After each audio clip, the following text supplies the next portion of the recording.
정말 잘 오셨습니다. 한 남편이요, 아내에 대해서 불만이 많았다고 합니다. 혹시 아내에게 불만이 많은 남편분들 계십니까? 웃는 분들은 수상하신 분들이신데요.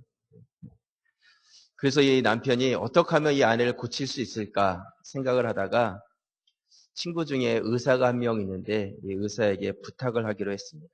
그래서 부탁을 하고 그 병원에서 종합검진을 받았습니다. 검사 결과가 나오는 날 아내와 함께 병원에 갔습니다. 의사는 심각한 얼굴로 남편은 밖에 잠깐 나가 있으라고 하고 아내만 여기 잠깐 남으라고 이야기를 했습니다. 아내가 걱정이 됐겠죠. 의사가 아내에게 이야기를 합니다. 만약 지금 내가 당신에게 지시하는 사항을 따르지 않으면 당신의 남편은 곧 죽습니다. 겁을 줬어요. 그러면서 뭐라고 이야기하냐면 첫 번째, 매일 아침 남편에게 정성스러운 아침상을 차려주어야 합니다. 두 번째, 남편에게 잔소리를 하면 안 되고 스트레스를 받게 하면 안 됩니다. 세 번째, 청소나 빨래와 같은 집안일을 남편에게 절대로 시켜서는 안 됩니다. 만약 그렇게 하면 남편은 죽습니다. 의사 선생님이 이야기를 해준 것이죠. 남자분들이 눈이 초롱초롱해지는 것 같아요. 이 이야기를 다 듣고요. 이제 남편하고 같이 차를 타고 오는데 아내가 아무 말도 하질 않습니다. 남편이 다 알면서도 궁금해하는 척하면서 의사가 뭐라고 하냐고 물어봤겠죠. 아내가 대답을 안 합니다. 남편이 재촉해서 물어봐요. 의사가 뭐래? 그러니까 아내가 대답을 합니다. 응, 당신 죽는다고 마음에 준비하래.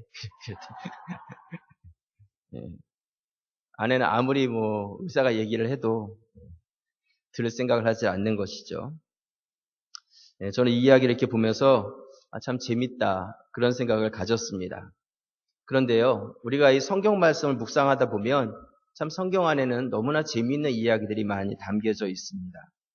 특별히 오늘 우리가 읽었던 이 요나의 이야기, 이 이야기는 언제 읽어도 흥미진진하고 재미있는 이야기가 아닌가 생각을 합니다. 하나님의 말씀이 들려졌음에도 불구하고 그 말씀을 무시하고 오늘 이 아내처럼 엉뚱하고 또한 전혀 다른 생각으로 도망쳐버리는 이 요나의 모습. 다른 선지자들은 정말 모범생처럼 하나님 말씀만 있으면 열심히 순종하며 따랐는데 또 이 요나는 하나님의 말씀을 따른 것이 아니라 오히려 거역하며 도망쳤던 그 모습. 그것이 옛날에 우리 학교 다닐 때 선생님 말씀을 열심히 잘 듣는 모범생이 아니라 때로는 선생님 말씀을 듣지 않고 맨날 혼이 나는 장난심한 그런 아이의 모습을 보는 것 같습니다. 그래서 그런지 왠지 더 정감이 가고 또한 요나에게 어떤 매력을 더 느끼는 것이 아닌가 그런 생각을 갖습니다. 그렇다고 여러분들에게 제가 순종하지 말라 그런 뜻이 아니라 요나가 이런 살았던 그런 모습들이 너무나 우리와 닮았기 때문에 어쩌면 더 요나에게서 동질감을 느끼는 것은 아닌가 그런 생각을 갖습니다. 저는 여러분들하고 앞으로 몇 주간 이 요나에 대한 이야기를 같이 살펴보려고 합니다. 성경에 많은 선지자들이 등장하는데 그 선지자들 중에서 가장 선지자 같지 않았던 선지자, 그러면서도 하나님의 마음을 잘 표현한 선지자, 바로 그 선지자가 바로 요나다. 그렇게 이야기할 수 있습니다. 여러분 요즘 우리 한국 교회에 대해서 또 한국 성도들에 대해서 부흥의 시대가 끝났다. 한국 교회는 병들었다. 무기력해졌다. 이런 많은 부정적인 이야기들을 하고 있습니다. 저는 이런 시대적 상황 가운데 우리 교회에게 필요한 말씀이 무엇일까? 우리 한국 교회가 들어야 될 음성이 무엇일까? 생각해 봤을 때 바로 그 필요한 말씀이 이 요나의 말씀이다. 그런 생각을 갖습니다. 요나는요, 북이스라엘의 선지자입니다. 북이스라엘이 상황이 어땠냐면 그 옆에 아람이라는 나라가 있었는데 이 북이스라엘과 아람이 서로 이렇게 치고받고 하면서 늘 싸웠습니다. 그래서 이 아람이라는 나라로 인해서 늘 고통을 당했다는 것이죠. 이렇게 괴롭힘을 받고 있었는데 옆에 신흥 강대국인 아수르라는 민족이 아주 상당히 세력이 커지기 시작하면서 이 아수르가 이 아람 민족을 그냥 다 점령해 버리게 됩니다. 그러니까 손 안 대고 코 풀는 듯이 이 아람과 이 북이스라엘이 늘 이렇게 전투가 있었는데 이 아람 민족을 누가요? 아수르가 딱 눌러버리니까 이 북이스라엘이 자연적으로 그 내적인 평화가 찾아오게 된 것이죠. 근데 그 평화가 그렇게 길지 않았습니다. 잠시 평화였고 오히려 더 큰 문제가 생겼는데 그것이 무엇이냐면 아람이 제거됐지만 그 아람을 제거시킨 누구요? 아수르의 세력이 너무나 커져서 아수르로부터 이제는 민족의 존폐가 걸린 그러한 위협을 받게 되게 된 것입니다. 북이스라엘 사람들은요, 이제는 아람 사람들이 아니라 이 아수르 사람들에 대해서 두려운 마음을 갖고 그들을 원수처럼 여기고 적대시하고 그러면서 결국 나중에는 이 북이스라엘이 아수르에게 멸망을 당하게 되죠. 북이스라엘은요, 이제는 그 나라의 전성기가 끝났고 약해졌고 무기력해져 있었어요. 이런 상황 가운데서 하나님께서는 침묵하지 않으시고 요나라는 선지자를 지목해서 부르셔서 그에게 하나님의 말씀을 담아주셨다는 것입니다. 사랑하는 우리 가자제일교 성도 여러분, 혹시 내가 그렇게 무기력한 그러한 삶을 살고 있지는 않습니까? 뭔가 병든 사람처럼 약해져 있는 그런 마음은 아니냐는 것이죠. 내 인생의 전성기는 끝났다. 이제 내 인생에 더 이상 좋은 일은 오지 않을 것이다. 어떤 그런 생각들을 갖고 있지는 않으십니까? 오늘 요나서 1장 6절 말씀에 보시면요. 선장이 그에게 가서 이르되 자는 자여 어찌함이냐. 일어나서 내 하나님께 구하라. 혹시 하나님이 우리를 생각하사 망하지 아니하게 하시리라 하니라. 이 말씀은 하나님이 하신 말씀이 아니에요. 이 말씀은 누가요? 그 배의 선장, 이방인의 선장이 자고 있는 요나에게 찾아와가지고 요나를 꾸짖으면서 하고 있는 말이에요. 지금 세상이 교회를 염려하고 세상이 성도들을 염려하고 있어요. 자는 자여 어찌함이냐. 자는 자여 어찌함이냐. 자는 자여 어찌함이냐. 지금 이 세상이 잠들고 있는 이 교회를 향해서 성도들 향해서 오히려 걱정하고 염려하면서 우리를 흔들어 깨우고 있는 것이죠. 지금 왜 자고 있느냐고. 지금 일어나서 내 하나님께 간구하라고 말씀하고 있다는 것입니다. 저는 이 말씀을 묵상하면서 이것이 바로 오늘 우리 시대를 향한 하나님의 음성이구나. 이 시대가 오히려 세상으로부터 교회가 염려함을 받고 있고 교회가 세상으로부터 업신여김을 당하고 있는 이 시대 가운데 우리가 들어야 될 주님의 음성이라는 그런 생각을 가졌습니다. 혹시 여러분들이 요나와 같이 잠자고 있는 인생은 아니십니까? 여러분들, 내가 지금 어떤 세상 가운데서 나름대로 열심히 살겠다고 발버둥 치고 있지만 나의 인생의 목숨은 잠자고 있는 그런 모습은 아니냐는 것이죠. 오늘 이 말씀을 통해서 우리 가운데 분명히 들려주고자 하시는 하나님의 그 음성을 여러분들이 들으실 수 있기를 바랍니다. 우리 요나에 대한 이야기를 시작하면서 오늘 부르심과 도망이라는 제목으로 여러분들과 말씀을 나누려고 합니다. 하나님은 부르셨고 요나는 그 부르심 앞에 도망쳤습니다. 오늘 이 요나의 이야기가 다른 어떤 누구의 이야기가 아니라 바로 나의 이야기라는 것. 나를 부르고 계신 하나님과 그 부르심 앞에 내가 어떻게 반응하고 있는지 나의 모습을 말씀 통해서 한번 비춰볼 수 있는 그런 귀한 시간이 될 수 있기를 바랍니다. 먼저 첫 번째로요. 우리 부르심에 대해서 같이 한번 살펴보도록 하겠습니다. 오늘 요나서 1장 1절 말씀 우리 같이 한번 한 목소리로 읽겠습니다. 여호와의 말씀이 아미떼의 아들 요나에게 임하니라. 이르시되 요나서의 시작은 여호와의 말씀이 임한 것, 여호와께서 우리에게 말씀하신 것으로 요나서가 시작을 하고 있습니다. 우리 요나서의 주인공을 요나로 알고 있지만 이 요나서의 주인공은 하나님이세요. 하나님께서 이 요나서를 시작하셨다는 것이죠. 여러분 성경에 등장하는 모든 믿음의 사람들은요. 자기가 잘나서 믿음의 사람이 된 것이 아닙니다. 하나님께 손들어서 하나님 저를 선택해 주세요. 제가 하겠습니다 하고 손들어가지고 믿음의 사람이 된 것이 아니라 하나님께서 일방적으로 찾아오셔서 그들을 불러주신 거예요. 하나님께서 그들을 붙잡아 주셨기 때문에 그들이 믿음의 사람이 될 수 있었다는 것이죠. 아브라함도 그가 가만히 그냥 평안한 삶을 살고 있었는데 어느 날 하나님이 찾아오셔서 너는 내가 지시하는 땅으로 내 본토 친척 아비 집을 떠나서 가라고 명령해 주셨어요. 모세도 하나님을 만날 거라고 상상도 하지 못했는데 그 꺼지지 않는 불타는 떨기나무 가운데서 그 모세를 부르셔서 하나님께서 말씀하셨다는 것이죠. 내 백성을 이끌고 내가 내게 약속한 그 땅으로 가라고 말씀해 주셨습니다.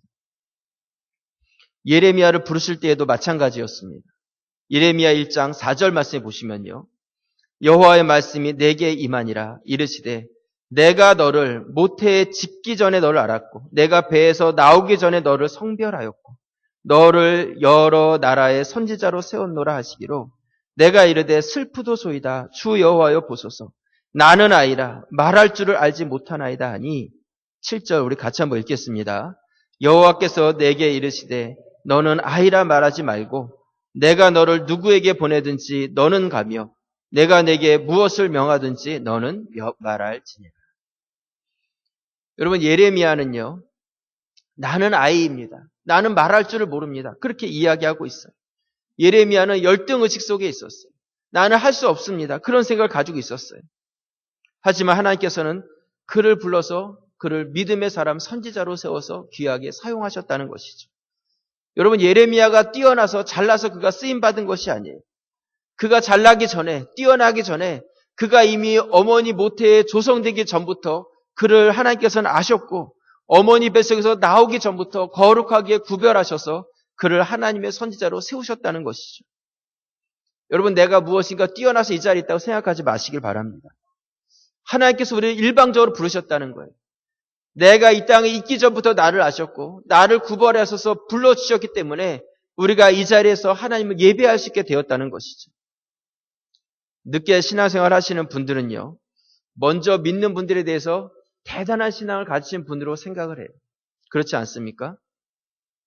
그런 겸손한 마음은 필요하지만 사실 중요한 것은 어떤 많이 오랫동안 믿었기 때문에 더 훌륭하고 대단한 것이 아니라 하나님께서 구별해서 불러주셨기 때문에 더 대단하고 훌륭하다는 것이죠. 여러분, 제가 드리고 싶은 말씀은요, 우리 안에 어떤 열등감이나 패배의식이나 부정적인 생각들이나 이런 것들을 다 버리시길 바랍니다. 그것은 우리에게 필요한 것이 아니에요. 내가 어떤 사람이든지 내가 무엇을 잘하든지 못하든지 그것에 관계없이 주님께서 내가 능력을 가지기 이전부터 나를 구별해서 불러주셨다는 것이죠. 내가 어떤 능력을 가졌느냐가 중요한 것이 아니라 하나님께서 나를 불러주셨다는 그 자체가 중요하다는 것입니다. 예레미야도 그랬고 모세도 그랬고 오늘 요나도 마찬가지였다는 것이죠. 우리가 지난번에 계속 살펴보았던 예수님의 제자들도 그들이 뛰어나서가 아니라 주님께서 그들을 불러주셨기 때문에 위대한 사도가 될 수 있었다는 것입니다. 사울이라는 사람을 주님께서 부르셨을 때 그가 바울이라는 사람으로 변화가 되어서 하나님의 놀라운 복음 전도자로 쓰임을 받게 되었다는 것이죠. 여러분, 이 부르심이라는 것이 너무나 중요하고 부르심이 바로 우리 모든 사명의 시작이라는 것입니다. 여러분들이 이 자리에 있다는 그 사실이 하나님의 부르심 안에 있다는 것을 기억하시길 바랍니다. 또한 나를 부르셨다는 것은 그 부르심 속에는 나를 향한 하나님의 목적이 있다는 거예요. 여러분, 우리가 누군가를 불러요. 이름을 부르면 왜 부르겠습니까? 무엇인가 하고 싶은 말이 있기 때문에 부르는 것이죠. 무엇인가 내가 지시하고 싶은 무엇이 있을 때 그 사람의 이름을 부르는 거예요. 만약에 이름을 불러놓고 왜 불렀냐고 대답을 했는데 아무 얘기도 안 하면 어떻게 되겠습니까? 싱거운 사람이 되는 거예요. 불러놓고 아무 말도 안 하면 싱거운 사람이 되지 않습니까? 우리 하나님은 싱거운 분이 아니세요. 싱거운 하나님이 아니시라는 것이죠. 하나님께서 부르셨다면 그 부르심 안에 분명한 목적을 가지고 계신다는 것입니다. 이 땅을 창조하시고 지금도 다스리시는 그 하나님께서 여러분들을 고아와 같이 버려두지 아니하시고 지명하여 부르셔서 하나님의 거룩한 자녀가 되게 해주셨어요. 우리를 부르셨다는 것은 우리를 향한 하나님의 목적이 그 안에 분명히 담겨져 있다는 것입니다. 여러분들은 의미 없이 그냥 무기력하게 시간만 그렇게 가도록 살고 있는 그런 인생은 아니십니까?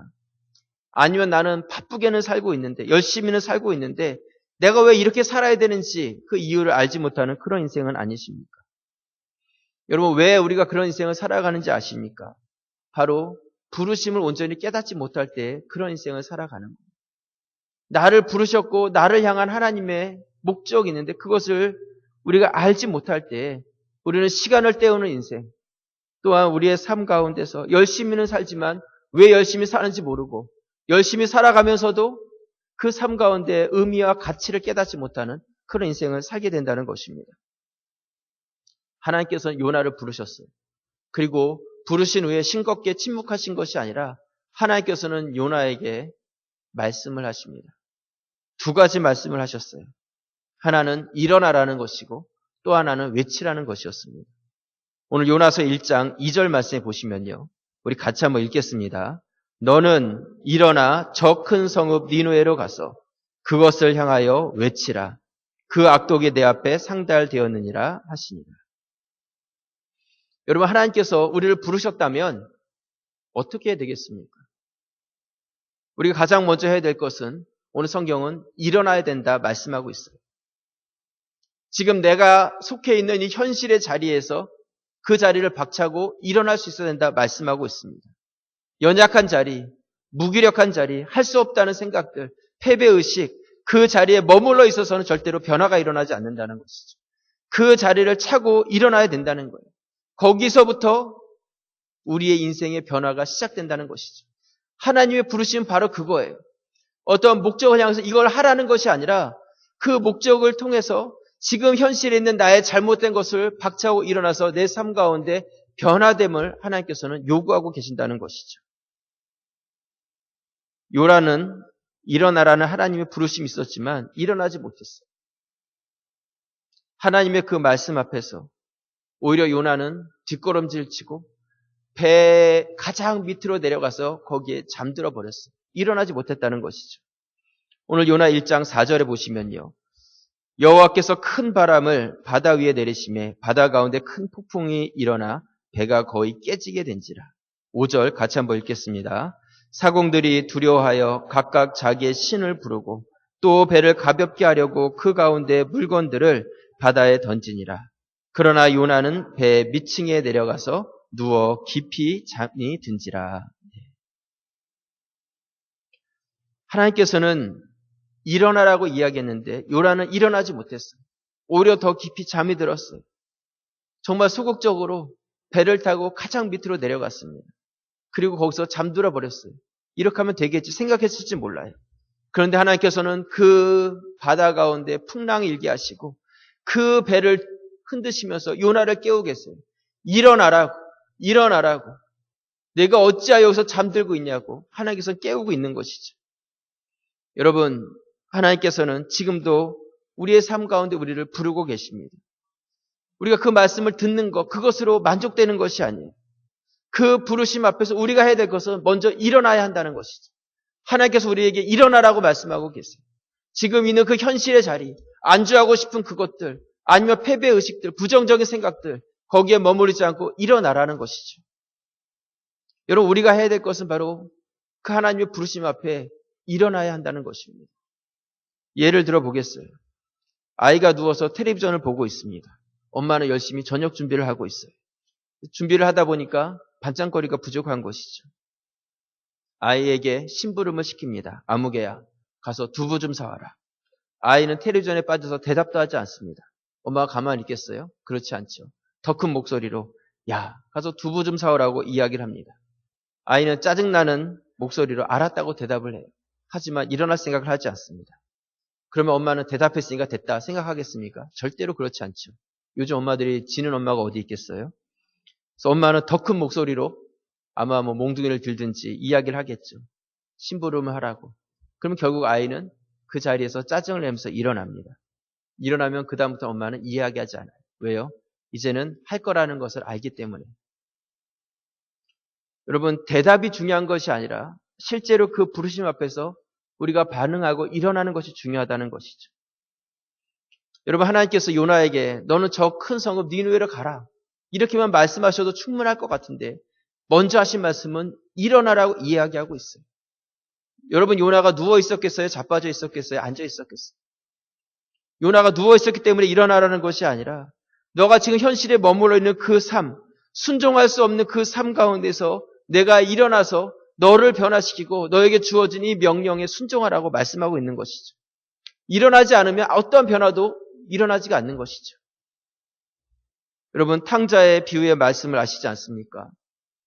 탕자는 자신이 아무것도 할 수 있는 것이 없다는 것을 깨달았어요. 그래서 탕자는 거지꼴이 되어서 이제는 돼지를 치면서 돼지가 먹는 그 열매를 뺏어 먹고 있었어요. 정말 거지 같은 인생을 살고 있는 것이죠. 그 마음속에 생각했을 거예요. 내가 아버지께로 갈까? 아버지께로 가서 내가 이제는 이 거지 같은 인생을 다 때려치고 이제 내가 아버지의 품꾼으로 종으로라도 살겠습니다. 그렇게 한번 말씀드려 볼까? 탕자는 하루에도 12번 이상 그 생각을 가졌을 거예요. 내가 이렇게 거지처럼 살지 말고 아버지한테를 가야 되겠다. 하지만 그의 삶 가운데 전혀 변화가 일어나지 않았어요. 마음속에는 하루에도 12번씩 생각했을지 모르지만 그의 삶 가운데 어떠한 일도 일어나지 않았다는 것이죠. 하지만 그의 삶 가운데서 이제는 내가 가야 되겠다는 그런 마음과 결단을 가지고 그 자리에서 일어나기 시작했을 때 그의 거지 같은 인생이 끝나버렸다는 것이죠. 삶의 역전이 일어나기 시작했다는 것입니다. 누가복음 15장 20절 말씀해 보시면요. 이에 일어나서 아버지께로 돌아가니라. 탕자가 했던 것은 무엇이냐면 그 자리에서 일어나서 아버지께로 돌아가기 시작했을 때 비로소 변화가 일어난 거예요. 내 마음속에 하루에 12번 결심한 거 중요하지 않았어. 그가 그 자리를 차고 일어난 것이 중요했다는 것이죠. 여러분, 저는 여러분들과 매주일 같이 예배를 드리면서 여러분들 얼굴 가운데 굳은 결심을 갖는 것을 많이 봅니다. 내가 정말 그렇게 살아야 되겠다. 여러분 얼굴과 눈빛 속에서 그것을 발견한다는 거예요. 그런 분들이 너무너무 많이 계세요. 근데 안타까운 사실은 무엇이냐면 여러분 우리의 결심은 우리의 삶을 쉽게 변화시키지 않는다는 거예요. 말씀을 듣고 예배를 드릴 때는 무엇인가 내 안에서 막 열심히 결단하고 해야 되겠다는 어떤 그런 열정들을 가졌는데 한 주간 지나서 다시 이 자리에 나왔을 때는 전혀 변화되지 않은 모습으로 또 우리는 하나님께 예배를 드리고 있다는 것이죠. 여러분 결심이 우리의 삶을 변화시키는 것이 아닙니다. 한국교회가 말씀이 부족하고 결단이 없어서 이렇게 어려워진 것이 아니에요. 결심을 했지만 실제로 일어나지 못했다는 거예요. 결단을 했지만 반응하지 못했고 피리는 불었지만 춤을 추지 않았다는 것이죠. 여러분 다음 주가 되면 저희 교회가 설립된 지 몇 년이에요? 53주년이 됩니다. 우린 또 한 번 설립 감사 예배를 드릴 거예요. 53년 동안 이곳에서 우리의 예배를 받아주신 그 하나님께 감사와 감격의 예배를 드리게 될 것입니다. 하지만 우리가 꼭 기억해야 될 것이 있어요. 여러분 우리가 나이만 먹는다고 다 어른이 되는 것이 아닙니다. 우리의 그 나이에 맞는 성숙됨이 있어야 한다는 것이죠. 이번 우리 설립주일은 그냥 감사와 감격의 예배만이 아니라 내가 이 53전에 걸맞는 그러한 성도의 성숙된 모습을 가지고 있는지 나를 한번 돌아볼 수 있는 그러한 기회의 시간이 될 수 있기를 주님의 이름으로 부탁을 드립니다. 여러분 하나님께서는요 지금도 여러분들을 각각 부르고 계십니다. 요나를 부르셨고 요나가 어디로 가야 될지 요나는 알고 있었어요. 요나는 니느웨로 가야 됐어요. 자기를 부르신 그 목표 위치를 정확히 알고 있었다는 것이죠.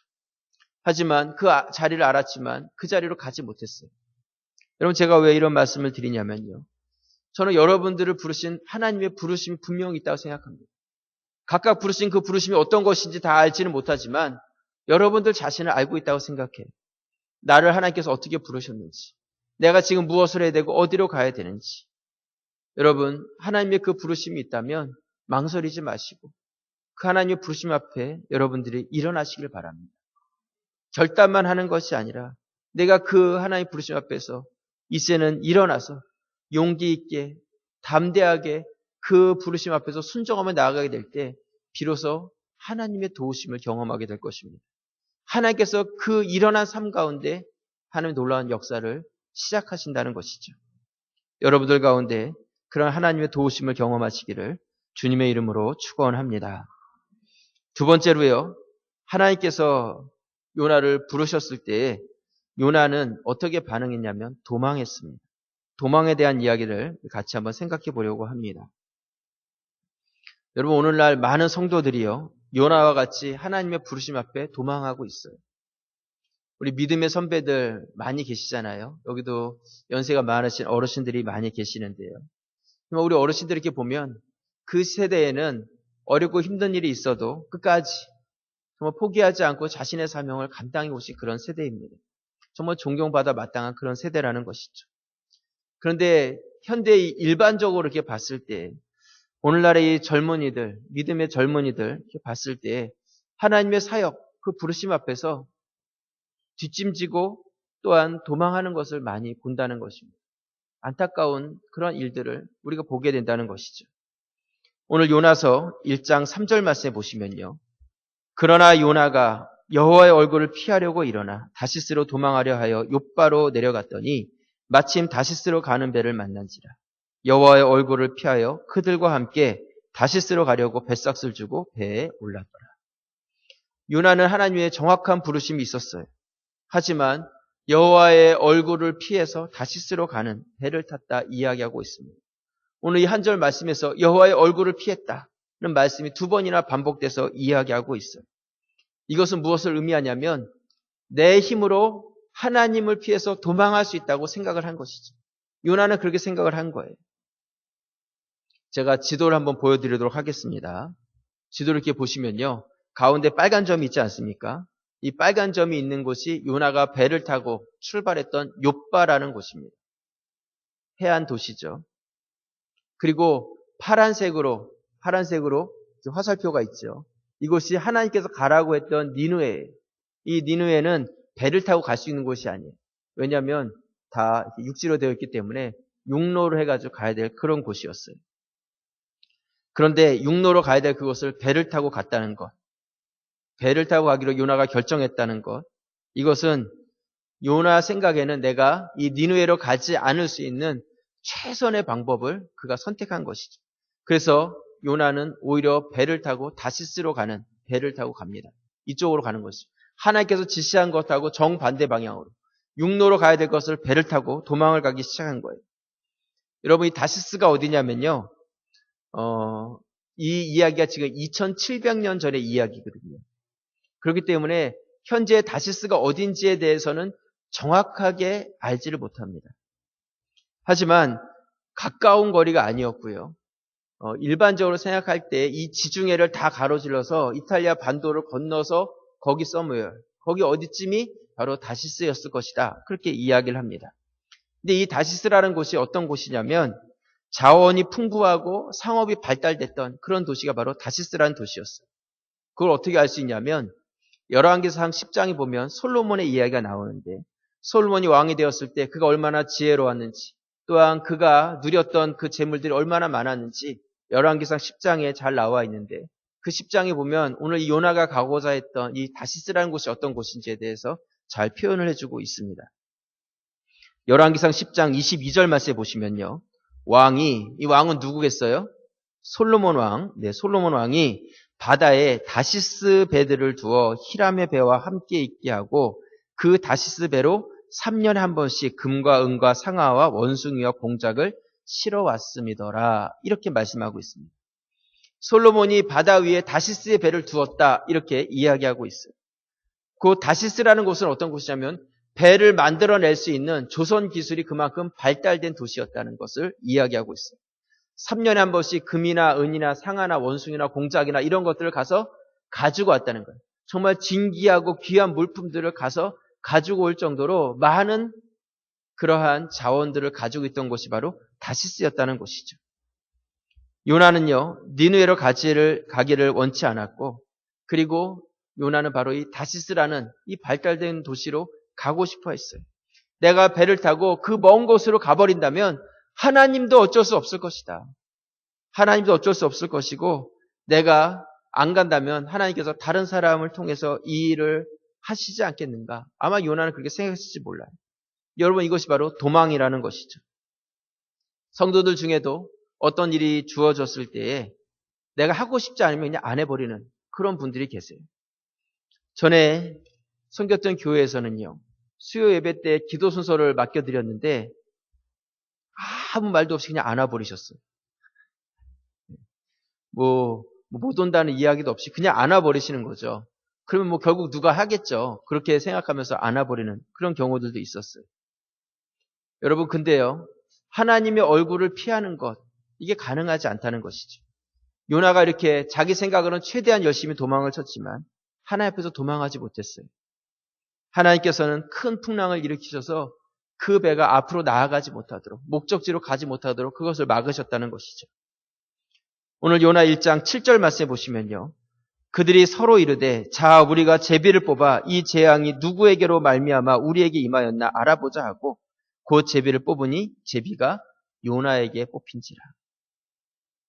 풍랑이는 바다 위에 그 배에 탄 사람들이 제비 뽑기를 하기 시작했어요. 저는 이 말씀을 묵상하면서 아니 왜 갑자기 난데없이 제비 뽑기를 했을까 그런 생각이 먼저 들었습니다. 근데 아마 이 사람들도 이상했기 때문일 거예요. 멀쩡하던 바다가 갑자기 이렇게 풍랑이 일고 다 죽게 되었는데 이것은 무엇인가? 타지 말아야 될 사람이 이 배를 탄 것이 아니겠는가? 그렇다면 우리가 제비뽑기를 통해서라도 그 사람을 찾아야 되지 않겠는가? 그렇게 이 사람들이 생각을 해낸 것이죠. 그리고 이 생각에 대해서 모든 사람들이 제비를 뽑았다는 것은 다 동의를 했다는 거예요. 즉 일어난 이 일에 대해서 자기들도 다 이상하게 여기고 있는 것이죠. 사랑하는 성도 여러분, 여러분의 삶 가운데 예상치 않은 풍랑들이 일어날 때가 있어요. 어려운 일들은요, 이상하게도 겹쳐서 와요. 요나는 자신이 다시스로 가는 배를 타면 다시스로 갈 거라고 생각을 했지만 배는 앞으로 가지 못했어요. 내가 계획하면 계획된 대로 될 거라고 생각을 하고 내가 하나님 뜻이 있지만 그 뜻에 거슬러서 내가 원하는 대로 도망을 치면 그대로 될 거라고 생각했지만 도망하는 인생이 그대로 되지 않았다는 것입니다. 제비를 뽑기 해서 그 결과를 보니까 정확하게 요나가 뽑혔어요. 하나님께서는 요나가 열심히 도망쳤지만 그를 주목해서 보고 계셨고 그를 하나님께서는 끝까지 추적하셔서 하나님께서 원하시는 그 길을 가게 하셨다는 것입니다. 사랑하는 성도 여러분, 우리의 삶에요. 때로는 하나님께서 나만 미워하시는 것 같은, 우리 가족만 싫어하시는 것 같은 그런 일들을 경험할 때가 있습니다. 하지만 중요한 것은 이것은 단지 나에게 어려움을 주는 것이 아니라 우리를 끝까지 포기하지 아니하시는 하나님의 특별한 손길이라는 것이죠. 만약 요나가 그 다시스로 가는 배를 그냥 평안하게 끝까지 잘 갔더라. 그랬다면 성경에 요나라는 그런 인물이 이렇게 기록될 수 없었다는 것입니다. 그가 하나님 앞에서 도망을 쳤지만 그럼에도 불구하고 하나님께서는 특별한 사랑으로 그를 붙잡고 계셨다는 것. 이것이 요나서를 통해서 우리에게 주시고자 하시는 말씀이라는 것이죠. 수많은 니느웨 백성들이 죄악된 삶을 살았지만 하나님께서 그들을 포기하지 아니하시고 요나라는 인물을 통해서 그 백성을 붙잡고 계시다는 것. 그들을 사랑하고 계시다는 것이 바로 요나서가 우리에게 주고자 하는 메시지라는 것입니다. 여러분, 요나는요, 배를 탔습니다.